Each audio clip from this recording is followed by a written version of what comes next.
Go to Florida and Jimmy. Hey, Jimmy.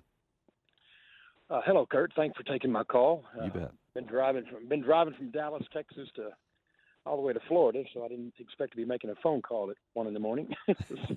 But I was just I'm listening to the glad. program, and I appreciate Moody broadcast so much. The Moody, I'm a D.L. Moody fanatic too, so it's fun to be on here. That's But good to what I have you. wanted to do, if I could, sir, is just I'm a 43-year minister, and I'm a 35-year police officer. I retired from being a cop about 3 weeks ago, and my ministry involves helping churches be prepared for acts of violence. Yeah. Uh, we lost 75 people last year to a violent death at church. That's more than schools. And I'm constantly helping these people. I have a friend that was shot at a church in Colorado Springs a few years ago, and his two daughters were shot and killed. You probably remember Yes, that. I remember that And I've story. been running all over the country, about 22,000 miles last year, helping churches get prepared. And I was married at a church 35 years ago where a man walked in during the morning worship service, shouted, "This is war." And he shot 15 people and killed five. Oh, man. And we're having a lot of problems with violence. I mean, I was listening to Bill a while ago, and the pain in his heart, I hear that story a lot. I had a friend who saw that shooting 35 years ago, and he never got over it, and he killed himself 2 years ago this month. But something that really helped me and just brought me alive and sent me to shouting the other day, sitting at my kitchen table there in Fort Worth, Texas, was when the Lord made it so clear to me, son, everything is an assault upon faith. Because if you lose your faith, you got nothing to fight with. Mm. You remember when Jesus said to Peter Kurt, he said, Satan wants to shake you up, but I prayed for you that your faith doesn't fail. Not love, not peace, not determination, but faith. Because if you lose faith, you're like a soldier going into battle with no gun, because without faith, it's just impossible to please God. He that comes to God must believe that he is and that he's a rewarder of those who seek him. Yeah. And there's so much tragedy. I mean, 44 people are murdered every day, 1,000 women assaulted, sexual assault every 3 to 5 minutes in our country. We monitor these things 24/7. And there's so much heartache. And what the heartache does and the heartbreak, it just crushes the heart. And if you're a believer, you got to ask God, gee, why?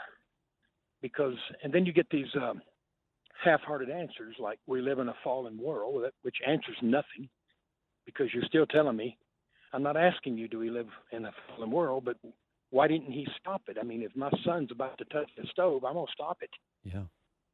But I understood like never before, and it's just brought a whole new freedom in my life, because it's so easy to be discouraged, especially if you look at your own lack of progress. You know, you're in the faith 50 years and you still struggle with anger or lust or pride. Yeah. Those things wear on the faith.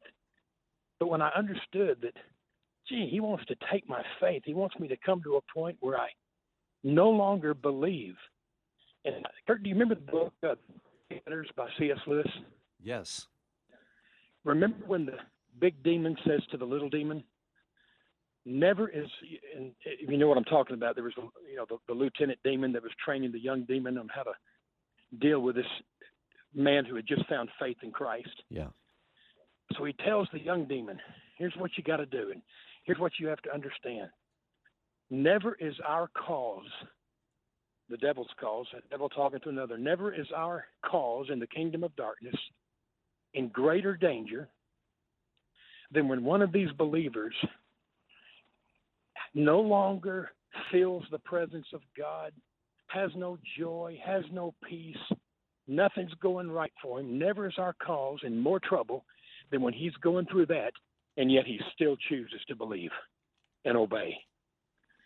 And that's what Satan, he trembles in his boots at the thought of a believer who, with all of his pain and disillusionment, can say and shout to the world, I may hurt like heck, but there is no way I'm quitting. If the tree doesn't blossom and bear fruit, if the fig tree bears no figs, if the heat just keeps coming, I don't see fruit, let it be known, I'm not quitting. I am not quitting. Mm. And I was telling this to a famous baseball player, you know him, I won't say his name. He keeps falling off the bandwagon, drugs and alcohol. And I was guarding him one day at a Christian book signing, of all things. And I told him, I said, sir, you need to understand what's happening to you. He's like, what? I said, this is assault upon your faith. You've got to be discouraged because you keep falling off the bandwagon. The whole world sees it. If you can just prevail, if you can hold on, joy will come in the morning. 80% of our kids quit going to church the summer they graduate. Satan is stealing faith. I was talking to a church today. It's a crisis point in their church. They're losing youth, and they got 5,000 members. But churches across the country are discovering this, and it's not a new statistic, because the enemy knows if I can just take faith, if I can bring people to a point where they say, well, if God is God, why didn't he prevent the death of my sister or my brother? I mean, Kurt, I buried 4 grandchildren in the last 5 years. No. It's a bummer. From this one daughter whose only dream was to be a wife and a mother. Now, she finally held on to a kid that was born at 23 weeks and 1 pound, and she's doing good.